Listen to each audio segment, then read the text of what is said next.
Reste bien jusqu'à la fin de cette vidéo si tu t'intéresses aux revenus passifs parce que je vais te présenter entre guillemets des pépites pour des revenus à dividendes et surtout des rendements intéressants tout en ayant la sécurité de valeurs de très haute qualité. On va voir dans cette vidéo deux foncières cotées. Je vais te présenter les fondamentaux pour t'expliquer grosso modo, sans aller trop loin dans les précisions, pourquoi j'ai choisi ces valeurs, pourquoi elles sont de qualité. Je vais te présenter aussi leur rendement et on va voir aussi une action à dividendes qui est très intéressante parce qu'elle a énormément baissé. Donc cette valeur, cette action à dividende est sous-cotée à l'heure actuelle, je trouve. Elle est vraiment bon marché, on a un très bon rendement dessus. Donc je vais te présenter ça. Je vais également en introduction te parler de Best Buy. C'est le ticker BBY. Best Buy, c'est une grosse boîte. D'ailleurs, tu vas le voir que l'une des valeurs que je vais te présenter dans cette vidéo a Best Buy comme locataire. Donc c'est assez marrant. Best Buy, je l'ai aussi rentré récemment dans le portefeuille dividende rentier. Pourquoi? Parce que c'est une action qui verse des dividendes depuis plus de 22 ans sans interruption. Actuellement, le rendement sur dividende est de 5,63%, ce qui est très bien pour une action à dividende. Et surtout, c'est une action qui augmente ses dividendes de 8% à 9% par an en moyenne. Donc autant te dire que le rendement va être très élevé et en plus de ça, potentiellement, on peut faire une très belle plus-value, même si on ne veut pas la garder pour le long terme, ne serait-ce que pour la plus-value potentielle qu'on peut faire dessus, elle peut être très intéressante. On va voir tout ça dans cette vidéo. On commence par la partie fondamentale. Ensuite, il y aura la partie chiffrée pour te montrer le rendement actuel en achetant ces actions au temps présent et surtout le rendement que ça va me faire dans 5 ans et dans 10 ans de détention si je les conserve. Mais tu vas voir que c'est quand même très intéressant lorsqu'on allie sécurité et rendement pour trouver un bon équilibre. On voit tout ça dans cette vidéo. Alors, je commence par les deux rates. La première, c'est Agree Realty. Vous voyez qu'ici, c'est des grandes marques qui sont locataires comme Home Depot. On vient de voir juste avant, il y avait Walmart, TJ Maxx. Il faut savoir que c'est des actions, ça que je pourrais avoir dans le portefeuille du Druid qui sont vraiment de haute qualité. Alors, Aldi, je ne connais pas, mais c'est très connu Aldi. Mais je veux dire, je ne connais pas la société en bourse. Mais voilà, c'est vraiment des grandes marques. Ils sont sur, ils louent ça en fait à des commerces de premier plan. CVS Pharmacie, vous voyez ici en locataire. O'Reilly Auto Parts, c'est très très connu ça aux États-Unis. Donc voilà, ils ont quand même des locataires solides, prestigieux. Voilà, on retrouve Walmart ici. Donc ça montre vraiment la qualité de la foncière et notamment des locataires. Je rappelle que Agree Realty, c'est une foncière qui délivre des dividendes mensuels. Donc ceux qui aiment bien avoir des rendements et des dividendes réguliers tous les mois, comme moi j'ai par exemple sur Realty Income, ça permet de compléter et c'est extrêmement intéressant. Donc là je vous laisse voir défiler un petit peu les différents locataires pour que vous ayez une idée un peu plus large. Donc c'est plus de 2422 propriétés, 50 mètres ici, 68% de qualité en termes d'investissement, c'est d'investissement grade, c'est ça que je veux dire. Donc on est vraiment sur des propriétés de grande qualité et des locataires solides et fiables. Voilà, puis ce qui est intéressant, c'est qu'on a vraiment une grande diversification. Alors, je ne vous donne pas pour l'instant les chiffres du rendement actuel sur le prix actuel, en tout cas au moment où je tourne cette vidéo, mais on va voir ça dans la deuxième partie. Je vais te montrer la deuxième foncière maintenant, avant toute chose. Et la deuxième foncière, ce n'est autre que NNN Rate. On est également pareil, principalement sur des locataires de premier plan et du secteur commercial. Ils sont peut-être un peu moins prestigieux au niveau des noms. On n'est pas sur des grandes entreprises comme Walmart et compagnie, mais par contre, on est quand même sur quelque chose de très très intéressant en termes de qualité. Je vais peut-être vous mettre ici la traduction en français de la page pour que vous puissiez lire en même temps que je vous fais cette petite présentation. Pour vous la faire découvrir, on ira voir bien entendu les graphiques ensuite en dernière partie de cette vidéo, vous inquiétez pas. Donc simple pour que vous compreniez sur quoi j'investis ici. Le rendement du dividende au moment où je tourne cette vidéo est de 5,3%. Avec une croissance des dividendes chaque année, donc on n'a pas une très très forte croissance, mais on a une croissance qui est présente et c'est ça qui est quand même assez intéressant. Bien sûr, là on peut voir la comparaison du rendement total des actionnaires.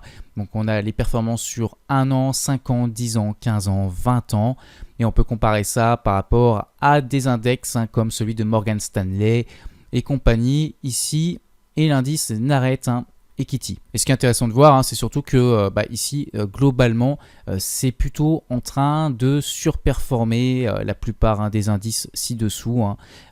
Et encore, même le SP400 est surperformé si on prend son échelle de 30 ans sur du long terme, même sur du 25 ans, puisqu'on est à 12,4% ici sur NNN, contre le 8,8% Bref, voilà, c'est une foncière de très haute qualité, vous avez compris, avec 35 augmentations annuelles des dividendes consécutives, c'est la célébration. Et depuis plus de 30 ans, on l'a vu un peu plus haut, ici, les actionnaires de cette rate ont pu accumuler un total moyen de 11,3% de rendement annuel moyen. Et ils ont augmenté leurs dividendes pendant plus de 35 années consécutives. Le portefeuille de biens est occupé, en termes de taux d'occupation, ça nous intéresse toujours, à plus de 97%. Il possède 3641 propriétés dans 50 états loués à environ 400 locataires, dont 37 lignes commerciales différentes. C'est pour expliquer qu'il y a vraiment une diversification dans le genre de commerce. Vous voyez ici des exemples. Derrière, ici, ça va être, il peut y avoir des restaurants, il peut y avoir des grossistes, un petit peu de tout. Donc ils ont aussi bien sûr une sensibilité sur l'environnement, c'est vraiment le truc à la mode de toute façon. Voilà, on a vu qu'il y avait Wendy's aussi en locataire, donc c'est assez intéressant de voir ça. Bref, on pourrait continuer longtemps. La seule chose qu'il faut retenir en tout cas, c'est qu'on a vraiment une foncière ici de très haute qualité, avec un patrimoine de haute qualité, et en plus de ça, alors, je vais vous le dire après, on va voir les chiffres avant la dernière partie qui va être plus centrée sur les graphiques. Mais vous allez voir l'intérêt de ces rates aussi, et c'est sur le triple net. On va voir ça ensuite. Donc là, on a une petite synthèse ici, avec le taux d'occupation qui s'affiche à plus de 97%. Vous voyez que ici, ce qui est intéressant aussi, c'est que le type de propriété, la plus grosse représente que 4,5% de l'ensemble du patrimoine. Donc ça nous indique surtout qu'on a une grande diversification. On peut avoir des campings, on peut avoir des car wash, on peut avoir des restaurants, des théâtres, des distributeurs, des centres de fitness, des clubs de gym en gros. Bref, il y a vraiment de tout. On voit même Lifetime Fitness, ça me dit quelque chose, parce que moi qui ai été coach sportif, ça me parle forcément. La troisième action à dividende qui intègre du coup mon portefeuille entre guillemets de rentier entre guillemets à dividende et de rate, eh bien c'est une action qui s'appelle Target Corporation. Elle fait partie des King Dividendes avec un fort historique de versement des dividendes de très nombreuses années. On le verra un petit peu plus tard.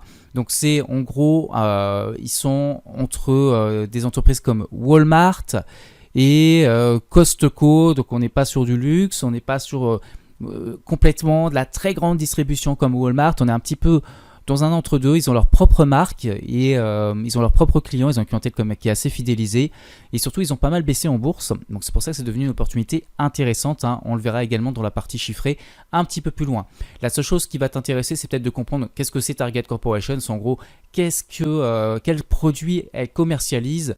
Donc pour faire simple, les produits typiques proposés par Target, on a un peu de tout, de la maison et décoration, donc des meubles, des luminaires, des ustensiles de cuisine, des rangements, des vêtements et accessoires pour femmes, hommes, enfants et bébés, chaussures, sacs, bijoux, épicerie et alimentation, produits frais, snacks, boissons surgelés, produits ménagers bio, beauté, hygiène, maquillage, shampoing, rasage, pharmacie, santé, médicaments sans ordonnance, vitamines, produits de premiers soins.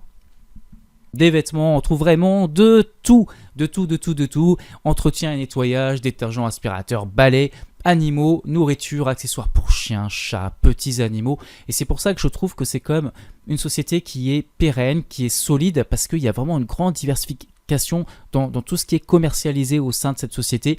Et même si on peut avoir des périodes où le chiffre d'affaires va baisser, où ils vont avoir peut-être un peu plus d'endettement, où c'est un peu plus tendu, un peu plus de charges, eh bien ça reste quand même quelque chose pour moi de pérenne. Ils vont pas avoir un chiffre d'affaires il peut baisser, il peut chuter, les dividendes peuvent pourquoi pas peut-être même baisser, mais en tout cas ils vont pas passer d'un chiffre d'affaires aussi solide avec des flux de trésorerie aussi importants qu'ils arrivent à maintenir malgré des investissements parfois importants à une société qui va complètement s'écrouler, qui aura plus de clientèle. Non, parce qu'ils sont déjà implantés, ils sont connus, ils sont là et surtout on trouve de tout chez eux. Donc c'est pour ça que j'aime beaucoup cette boîte. Allez, avant d'attaquer la partie graphique, je vais juste te montrer ici 2-3 petites informations très rapidement sur NNN qui est une putain de foncière. Pourquoi NNN en particulier? Parce que Agree Realty Corp, j'aimerais bien qu'elle baisse encore un tout petit peu pour rentrer dessus. Donc je ne sais pas si je vais rentrer dessus dès ce lundi après-midi. Au moment où je tourne cette vidéo, on est lundi matin. Donc je vais voir ça, mais en tout cas NNN, c'est sûr que je vais rentrer et rentrer vraiment dans mon portefeuille pour me créer des revenus passifs et qui sait peut-être pour le reste de ma vie.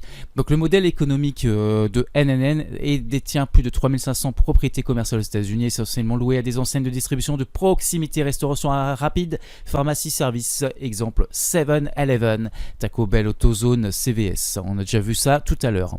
Les contrats sont triple net et c'est ça qui est exceptionnel. Cette partie-là, regardez bien ça, c'est comme Realty Income, c'est comme WPC Carré que j'ai aussi dans mon portefeuille.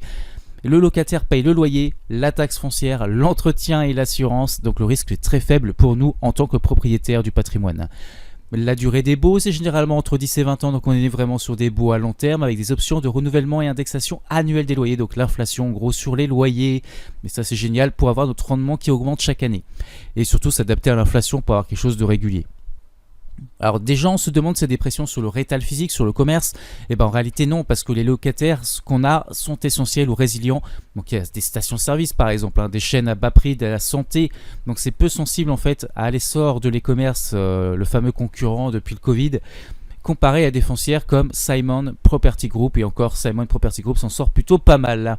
L'endettement, la note de crédit est investment grade, donc Baa1 chez Moody's. Donc encore une fois, un élément ultra positif pour cette putain de foncière. Alors, on attaque la partie rendement. Si je me crée mon portefeuille aujourd'hui de NNN, ADC et Target Corporation, au prix actuel en tout cas qui sont indiqués, rendement actuel, ça fait 5,6% sur NNN, 4,7% sur ADC, peut-être un petit peu moins sur ADC en réalité, et Target 4,7% aussi à peu près. Donc on va voir que Target a vraiment beaucoup baissé en bourse, on est vraiment sur des niveaux hyper intéressants, même pour faire une plus-value, je veux dire, je sais même pas si je la garderai pour les dividendes, si un jour ça remonte assez haut, peut-être que je prendrai la plus-value dessus. Le rendement sur coût sur 5 ans, ça veut dire quoi? Ça veut dire que je pars du principe que les dividendes augmentent chaque année avec une croissance annuelle de 3%, 6% pour Target et ADC, ok, qui sont à droite ici. Donc on part de 5,6, au bout de 5 ans je me retrouve avec 6,5% de rendement. Sans rien faire, sans acheter, sans réinvestir les dividendes, sans rien faire du tout. Voilà, on se retrouve à 6,5 au bout de 5 ans seulement. Je ne parle même pas de 10 ans, 15 ans, 20 ans, parce que les dividendes c'est pour du long terme. Forcément le rendement explosera encore plus. ADC, on part de 4,7, on arrivera à 6,3. Et Target, on part de 4,7, on arrive à 6,3 aussi. Donc bref, on dépassera les 6% pour les 3 foncières dans 5 ans. Donc c'est déjà intéressant. Maintenant, je te mets ça sur 10 ans. On arrive à 7,5% sur NNN. Sur ADC, on arrive à 8,4% et sur Target aussi à 8,4% à peu près. Donc Target, c'est aussi intéressant pour la croissance, bien évidemment. Donc si on part sur des hypothèses qui se maintiennent, bien évidemment. Donc c'est hyper intéressant sur l'échelle de 10 ans, on arrive sur des rendements très sympathiques. Mais surtout ce que je voulais insister pour que tu comprennes dans cette vidéo, c'est qu'on est vraiment sur des valeurs entre guillemets solides, et surtout pour les deux foncières, et qui devraient être pérennes. Donc c'est ça qui est, on est vraiment sur un investissement de premier plan, on n'est pas sur des actions à dividendes à haut rendement mais risquées, on est vraiment sur de la sécurité, un petit peu comme Realty Income, où oui on va pas avoir du 8% de rendement, on va avoir plutôt du 5,6 ou du 6% actuellement sur Realty Income, mais on a du solide, on a du pérenne, et encore une fois en plus on a des revenus mensuels, donc ça c'est assez sympathique.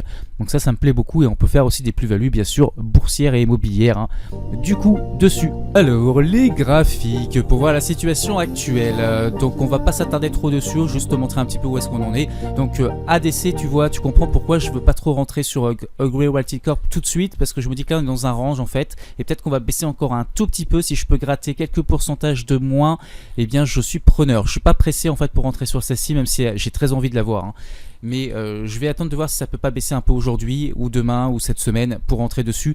Bon, après l'idée encore une fois c'est de moyenner à la baisse, c'est qu'on a des grosses baisses comme ça, comme ici, vous voyez, c'est à ce moment là qu'on va renforcer la position, Moi c'est juste pour lancer le portefeuille. Déjà le rendement est très intéressant pour du long terme, mais l'idée ça va être de l'optimiser en profitant des baisses, et là c'était des opportunités. Regardez durant le crash du Covid, mais en achetant ici le rendement il serait hallucinant à l'heure actuelle, Même là, en 2023 ou 2024 ici, on aurait un meilleur rendement.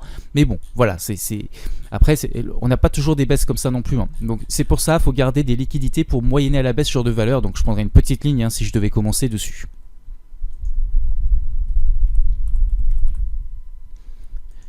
Target Corporation, regardez sur le très long terme, on a aussi plutôt un très bon comportement, mais c'est plutôt une valeur qui est stable globalement, qui a explosé ici depuis 2018 jusqu'en 2021, qui s'est ensuite crashé on va dire jusqu'en octobre 2023 en gros, qui a retracé toute cette hausse. Et là actuellement on est vraiment sur des points bas, ici on a vraiment retracé, si on prend des ATH au niveau actuel, on a une baisse ici à peu près, grosso modo de moins 60%, sur une boîte qui est quand même assez solide. Donc là pour les dividendes, pour moi, de toute façon les actions à dividendes, faut pas vous leurrer, on les achète pas quand elles font que monter comme ici, même si là on veut le faire sur ADC en l'occurrence, mais en général on va plutôt profiter des grosses baisses, et c'est le cas ici sur Target. La question c'est, est-ce que la boîte est en danger ou pas? Durant cette baisse, la réponse est non. On l'a vu sur les fondamentaux que je vous ai présentés, je vous ai expliqué pourquoi. Enfin en tout cas de mon point de vue, Après bien sûr ça peut encore se dégrader et peut-être qu'elle va complètement s'enfoncer, mais à l'heure actuelle la boîte reste solide et les dividendes sont tout à fait pérennes. Donc c'est pour ça que je trouve ça intéressant de la prendre. On n'a pas parlé des payout ratios, ce genre de choses, mais sachez que toutes ces boîtes, c'est maîtrisé, Il y a de la marge pour augmenter encore les dividendes et pour les maintenir, il y a du cash flow en plus derrière. Donc de ce point de vue là, on n'est pas du tout en danger sur les dividendes, ils sont pérennes à l'heure actuelle encore. Voilà, donc ça c'était pour Target. Donc je profite de cette baisse là, je rentre, je suis très content de rentrer dessus, je suis assez serein. Et enfin la petite dernière, ça va être donc NNN. Donc NNN, on est sur quelque chose de très haussier aussi sur le long terme. On a eu des crashs, regardez si on avait acheté durant le Covid. De toute façon Total Energy c'était pareil, enfin toutes les valeurs, en les achetant aussi bas ici, on se serait régalé en termes de rendement, mais à cette époque là j'avais pas de stratégie dividende malheureusement, donc c'est dommage pour moi. Mais bon, encore une fois, quand ça se repassera, parce que ça se repassera un jour, ça sera le moment de se gaver. C'est pour ça que d'avoir déjà un portefeuille de créé qui va profiter de la hausse des rendements au fur et à mesure du temps, si en plus de ça un jour on a un nouveau crash comme ça, eh bien on pourra se gaver à ce moment-là et là avoir vraiment une rente passive pour pouvoir vivre de ces dividendes. Donc l'idée c'est toujours d'épargner, d'avoir de l'argent de côté, de faire des plus-values sur le trading pour les réinvestir sur le portefeuille dividende par exemple. Tout ça, ça fait partie de mes stratégies core, on va dire, ici. Donc voilà, en gros on est sur un range sur NNN, voilà je vous délimite un petit peu les deux bornes ici. On est plutôt sur la partie haute actuellement, mais on a quand même retracé depuis les ATH, on est quand même à moins ici, si on prend les ATH ici à moins 10%, on a une baisse de moins 10%, donc c'est pour ça que le timing est déjà un peu plus intéressant que sur EGRUI. Encore une fois, je le répète, pour ces deux foncières, c'est des foncières qui sont de qualité, donc elles ne baissent pas non plus si souvent que ça. L'idée, ça sera de les renforcer lorsque elles vont baisser beaucoup plus. Là, l'idée, c'est de rentrer une première ligne. J'insiste bien là-dessus pour pouvoir profiter. Si elles ne baissent pas et qu'elles partent en tendance haussière de nouveau, au moins on a un bon rendement qui va augmenter en plus chaque année. Mais bien sûr, si ça chute beaucoup, j'en rachèterai beaucoup à ce moment-là. Voilà, c'est ça que je voulais bien vous expliquer, que vous compreniez. Ce n'est pas un conseil d'achat. L'action, je ne dis pas qu'elle ne baissera pas, elle peut baisser n'importe quand. Je dis juste que là, je lance ces actions-là. Le rendement est déjà intéressant, même sur les niveaux de prix actuels. Donc vous avez compris un petit peu l'idée de cette vidéo, donc j'espère que ça vous a plu, j'espère que ça vous a donné des idées d'investissement. N'hésitez pas à creuser ces idées-là, à vous faire votre propre opinion et vos propres décisions. Mais en tout cas, si un jour vous posez la question sur quoi investir pour des dividendes, vous avez 3 idées ici dans cette vidéo et ce sera à vous de juger.